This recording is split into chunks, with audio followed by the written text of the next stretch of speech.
My name is Christopher Impelia. I've been a Roma supporter since before I was born, when Russell Crowe came to me in a dream whilst I was in my mother's womb, telling me that he would one day make an awesome film about ancient Rome, and that I must also partake in the glories of the Eternal City, for as Americans take over the ownership of the team and become the first foreign owners of any Italian squad, I wish to present the first ever, exclusively AS Roma talk show in English. Reporting from New York, I bring you La Lupa.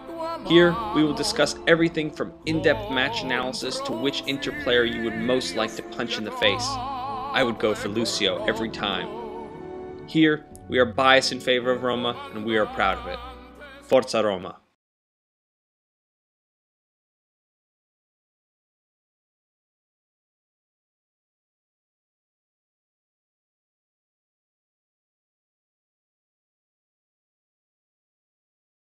Welcome back to La Lupa. Here we are again, your host, Christopher Impelia, and your co-host, Tom Trunzo. And we are following another nightmare of a defeat, this time against Juventus. A lot of things went wrong. Tom, start us off. Where do we begin? A lot of things went wrong here. But at the very beginning, it looked pretty bad, doomed to failure, because Enrique sat Totti on the bench, he sat Simplicio on the bench, he sat Heinze on the bench, and put out a totally different lineup than he had played against Udinese, and right from the get-go it seemed things were doomed to some sort of trouble.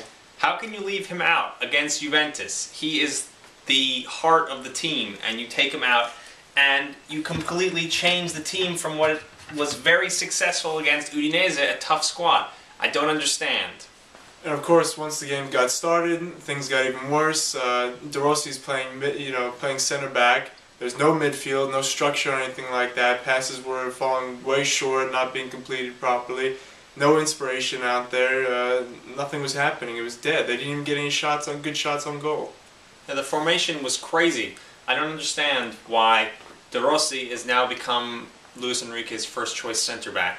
He's our best defensive midfielder, probably our best midfielder, and we have him defending, which means there's no one to support him in the midfield, and which means Gago has no support from someone like De Rossi. And it just doesn't work. And we have Heinze, who can still play good position in center back, and it's just a ridiculous formation. I don't know what's going through Luis Enrique's mind. Obviously, he's going to get a lot of crap from us and from the rest of the media.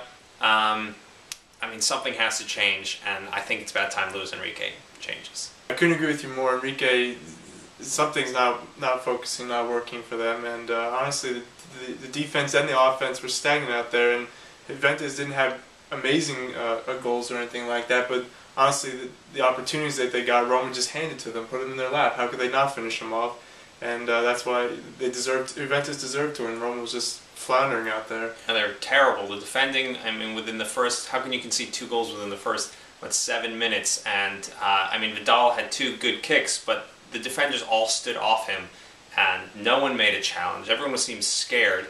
And then up front, without Totti, there was no one to distribute a pass to Osvaldo or Marini, so they were just floating around with nothing to do. So we had Perotta, who's had, great seasons in the past, but for me, there's much better options. Greco is the easy option, who's played pretty good games. But by making so many of these drastic changes, Luis Enrique is leaving his shape completely. I think he should almost take a lesson from Antonio Conte and stay with a consistent team as often as possible, even when you're not cranking out the result, because winning is, it's that habit. You have to get into that habit of winning, and if you keep changing so drastically, you're not going to get into a good habit. So, Chris, looking ahead, we have Fiorentina on the menu for next week, and what do you think, what sort of fallout will happen over the week, and what changes do you think Enrique will make, and what do you see happening for the next match? Obviously, by making these drastic changes for the Juventus match and then completely backfiring, he's going to have to make more changes. And I'm going to have to say that he had better put De Rossi back in midfield, put Kjaer and Heinze in the back. At least they're more natural defenders than De Rossi. And definitely put in Totti, because that's a given. And just try to find a little bit of consistency, a little bit better flow from the midfield to the attack, and try to defend just more solidly. I mean, these are basic changes that he should be aware of instead of trying to create this flair at football. He needs to stick to the basics. He needs to get some consistency, and he needs to start getting some points, because there's only 5 games left, and we need 3rd place. Otherwise, it'll be a completely horrible season, and I think he should, Luis Enrique, if he cannot get any wins in the next 5 games, he's done. We should not risk another season with him. The whole game could be summed up with careless fouls, like from Bojan, for example, and even Lamella's when he spit on one of the Juventus players. That was terrible. Yeah, I mean, everyone wants to punch Lichtsteiner in the face, as a Lazio guy, and he's just always very angry, but don't spit on him, and that's just going to probably be another suspension for Lamella, who's would have probably been a starter for the next match against Fiorentina. So now we're going to be without Lamella and without Stekelenburg, unfortunately. Let's hope for the best against Fiorentina. Hopefully we'll get revenge for when they beat us. But it's not been a good week, and we just can only look forward to the next season. Yeah, the next season. All right, see you guys later.